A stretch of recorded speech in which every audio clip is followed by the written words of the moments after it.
Mr. Justice Majabvi. How are you? Fine, thank you. So, I'm glad to be hosting you today on our channel on the exclusive interviews with Victor Peter. Thank you for the honor. I think some people they have knowledge about who is Justice Majabvi, but I would like you to just give us a brief information about who is Justice Majabvi for the knowledge of those who maybe are not familiar with the name. okay. Justice Majabvi is a former born in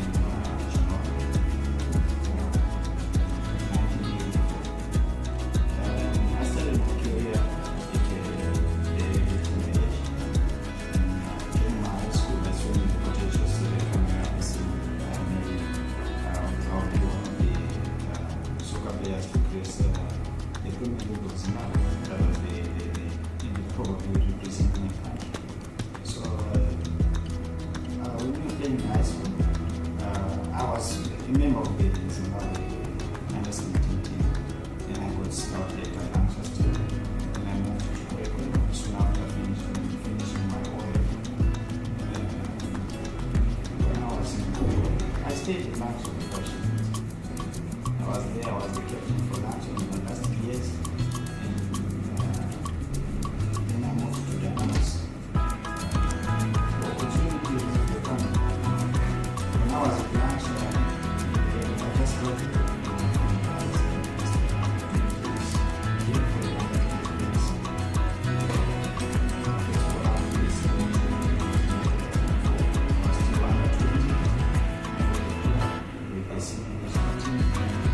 Again, started in going forward. I was seeing opportunities coming, trying to improve myself, really well. And then I moved to Dynamos in 2005 season. Yeah, most of the people in Zimbabwe they know about the Dynamos part. Like you played in the Champions League. I think you were part of the soccer stars. Front way. Yeah, I was on the calendar 3 times. 3 times? Yes. In a row. Yeah, in 2005 I was second runner. Okay. Soccer Star of the Year. 2007 I was second runner. 2008 I was second runner. Wow. So always the runner. Yeah, it's something like that. I appreciate it. Yeah, I appreciate it. It's not easy considering I faced so many obstacles in my career, but I was overcoming through hard work. 2007 was probably the best year, one of the best years, because we won the league with Dynamos. I was the captain. After 10 years, we won the league. We got the Chiefs. 2008, we went on to play the Champions League after the season. Very good experience, I would say, because looking at the nature of our team against the teams we played in that season in the Champions League, it was something I say in anyone's career. This is something one needs to achieve, and I appreciate it. I'm grateful. So locally, how many titles or accolades do you remember? Did you won? I won the Castle Premier League Championship with Dynamos 2007. But the personal achievements, I won so many things as a player, individual achievements. I think for 3 seasons at launch I was player of the year, players player of the year. For 3 seasons, I also won the most improved player now at launch in 2003 and 2004. And then I got now as Dynamos, I was on the calendar for the Zimbabwe Soccer Stars. And I also won several games. I won player of the match, maybe Also, I was the anonymous players player of the year 2007, 2008. One of the biggest awards is when I was man of the match. Received the man of the match award in So I think some people from outside Zimbabwe, they know you also. Can you explain the journey just in brief from Zimbabwe? Where did you go from when you got out of Zimbabwe? Okay. After Until your time. after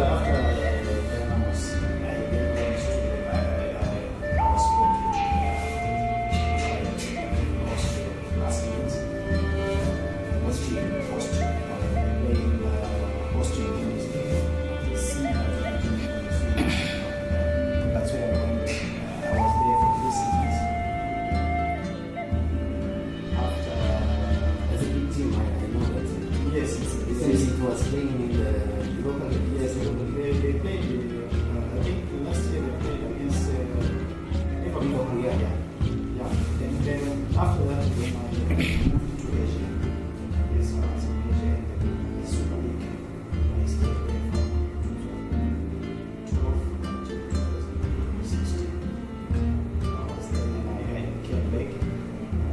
This time I played for Simba Sports Club from Tanzania. Yes,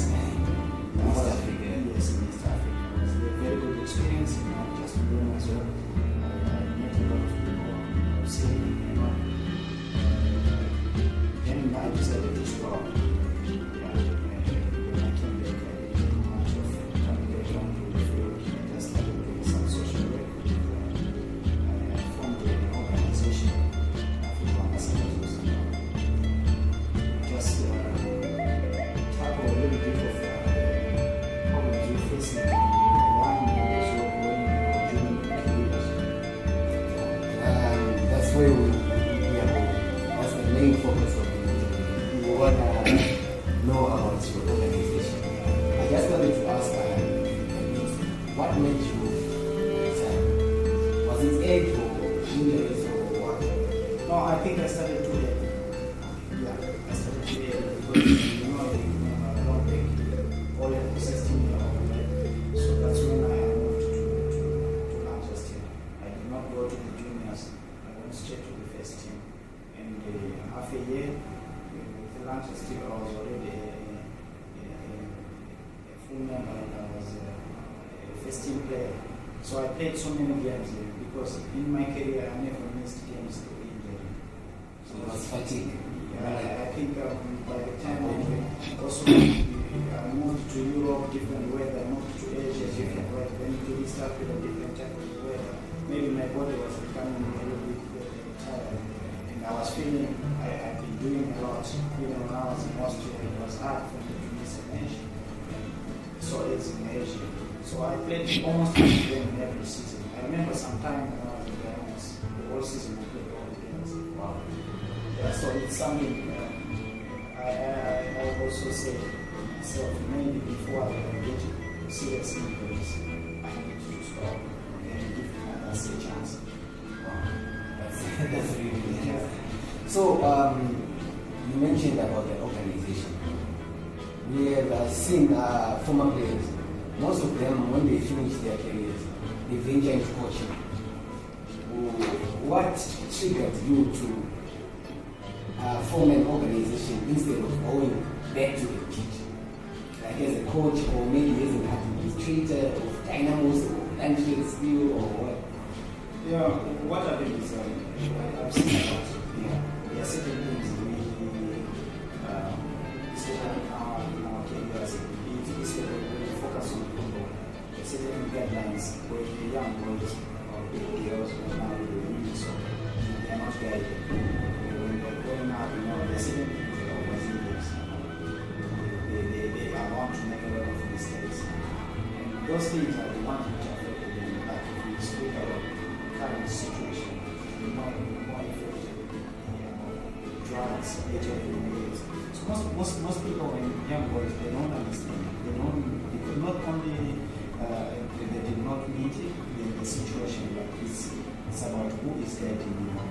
I decided that this was a missing link, in grooming our players. We need to understand the life and the way to meet. As players, you can assume as a boy, you can meet girls.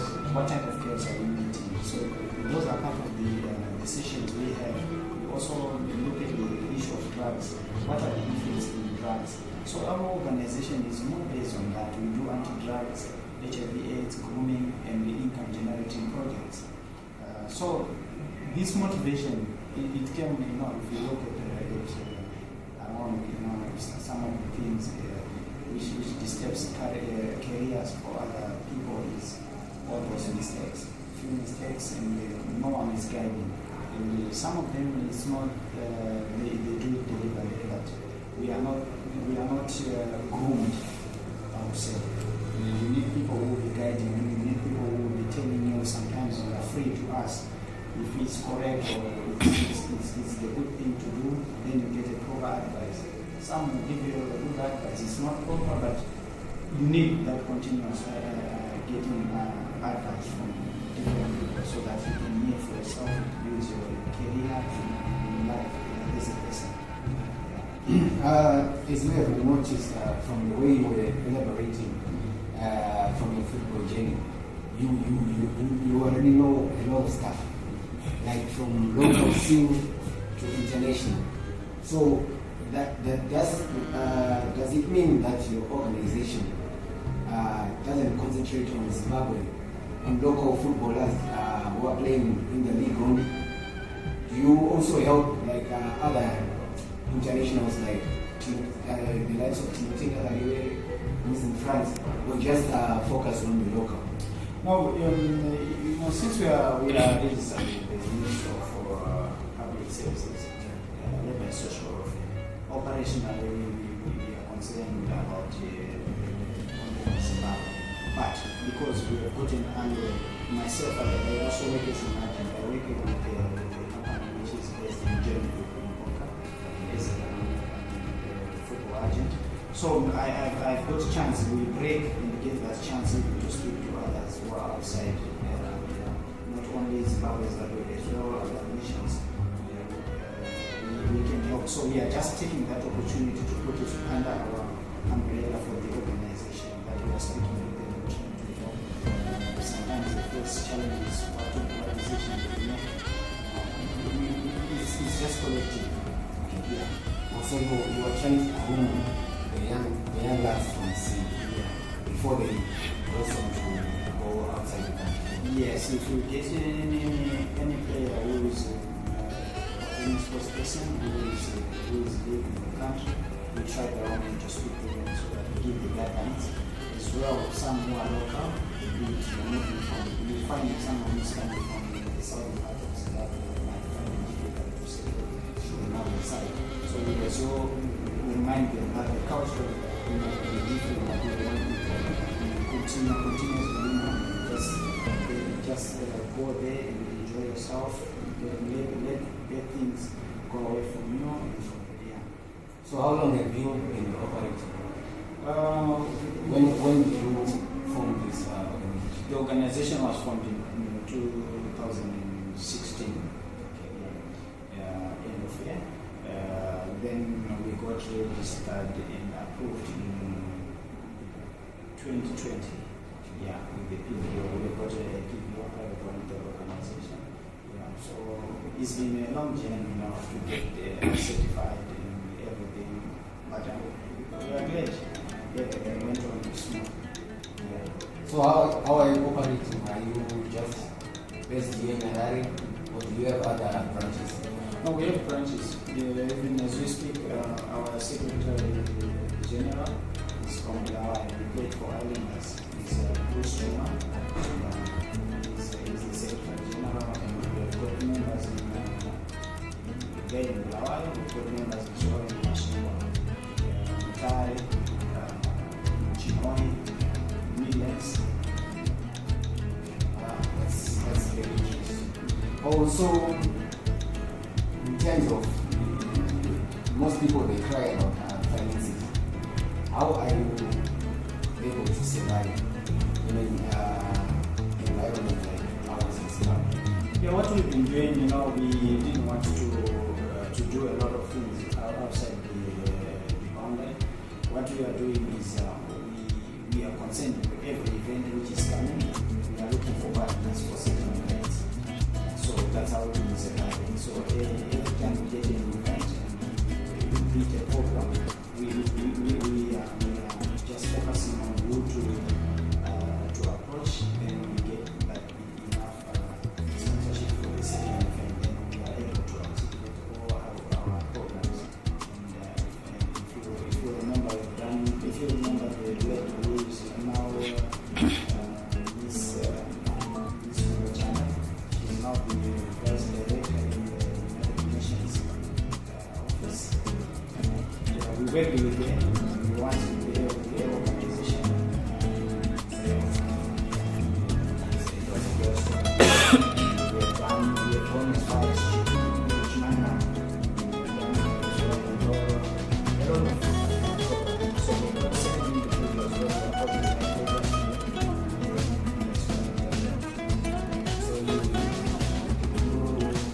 say to your partners? Yes, we've got partners, other organizations. Some of them they have funding already. What they want is they can use an account as facilitators and they can meet the cost of the event. So do you have like success stories from all this? Yeah, we have done a lot. You've seen the fruits like of your vision. Sure. We've done a lot with quite a number of few boys.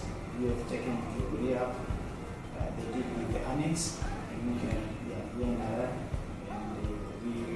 we are now in a position because of the COVID. We laid back a little bit, so some of the engagements were not fully met.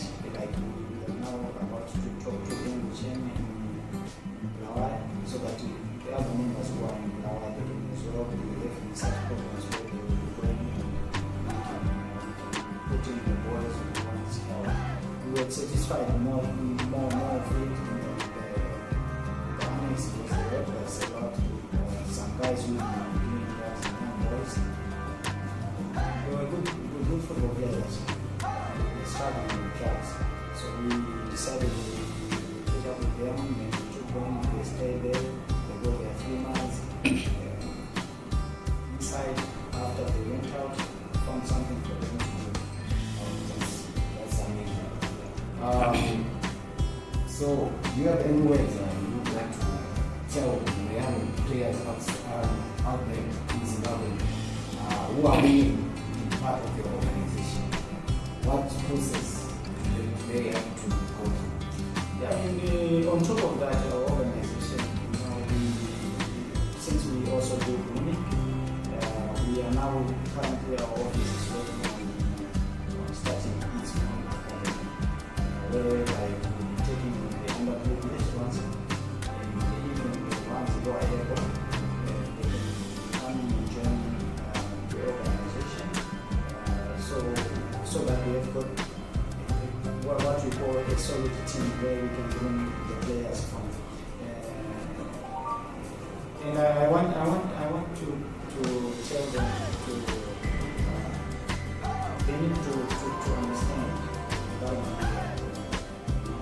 every elder here is their parent. They need to take advice. They should not be on the outside. So if I'm telling you now primary schools, high schools, they're struggling with drugs. So we need to do away with that and stay free from drugs and as well taking care of themselves from HIV and AIDS. However, before we close the interview, because you've explained more of your interview about the organization, I think you will give us the details and you put down the video throughout the interview so that people can follow your pages, your social pages, and your phone numbers, how to contact you and stuff.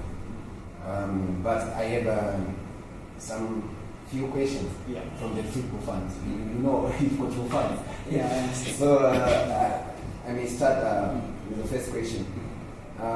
Someone asked, it was in Shona. Maybe you answer in English. Yeah, it's not a problem. This person was saying, Musiano webhora redu nereku Austria. Mezvingada kuitwa kuti tisvike level iroro uye kuti sei zvichinetsa kumaketa maZimbabwean players zvaizvozvo. Okay, the major problem, the major problem we're facing right now, is the model we are using to market our league. We need to practice professionalism. We also need to stay in the regulations of the FIFA football rules and laws. Then we improve ourselves, the texture of the players, the types of the coaching, the type of the stadiums we are using. We don't have enough remuneration which can put players on the market. It's not. We are lacking attraction. We need to do something which is very attractive. Like I give you an example, the South African league. The players are not 100% good, but they've got good marketing.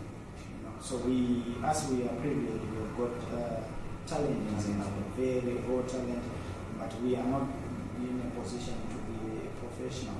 There are so many mistakes which are happening. So now we find if you take a player it's difficult to take a player right now to Europe. Why? Because we were not active on international level. They consider also players to play the junior football. Then you graduate to the senior. They know much of the development is done in that period. So we have got players who are just coming out from the senior national team. They did not go through the first phases here. So it's difficult to recommend to the European clubs because they look at that as well. When they look at the profile, they want to see the junior level. How long did you spend with the juniors? What did you learn? Yeah. So now this is another barrier where people are not seeing it properly. The very few can go and make it, but it depends now what type of players we have. If you look at the types of knowledge and so on, they could make because they exceptional talent, but it was not easy for them. So we can still get there as long as we start doing the correct things. Yeah, I concur with you. Like for example, recently I've seen from Marvelous Nakamba. He was playing first team football in Zimbabwe at Bantu Rovers. But when he was brought at Nancy in France, he went to the B side. They can see that this person has got some potential. Yes. But it's not up yet up to that point. Yes. The same with Timothy Ndakadoye. Yeah. He went to the juniors of that Swedish team. Yes. I don't know how to pronounce it. And Bill Antonio, the same thing. Went to KV Mechelen, juniors first. Then graduated this year. Recently, is now playing for the first team. Yeah. So I can really concur with what you're saying. There is no proper. It's lacking proper development. Yes. The other question, it has to do with the South African example you say, but it's personal to you. This person was asking that, why is it you were not getting a team in South Africa? Like we were hearing you were going for trials maybe in South Africa. You never got a chance to play in South Africa. I went there. Sometimes I took it in different ways. Somehow I say it was a good thing. Maybe to some extent, maybe it was not my area. I would say. Actually, it's a very good question. You would see, also it was difficult for them to which type they were going to put on me. It was difficult because I was meeting the European standard as well. So it was difficult to play in South Africa. Then what are you going to do? I was coming from Dynamos, and they know Dynamos is a big club. And when you have such players, what tape do you put on them? Because very few players have come from Dynamos and want to play in South Africa. Most people who have been successful in South Africa, they came from smaller clubs in Zimbabwe. So I know it's a barrier as well for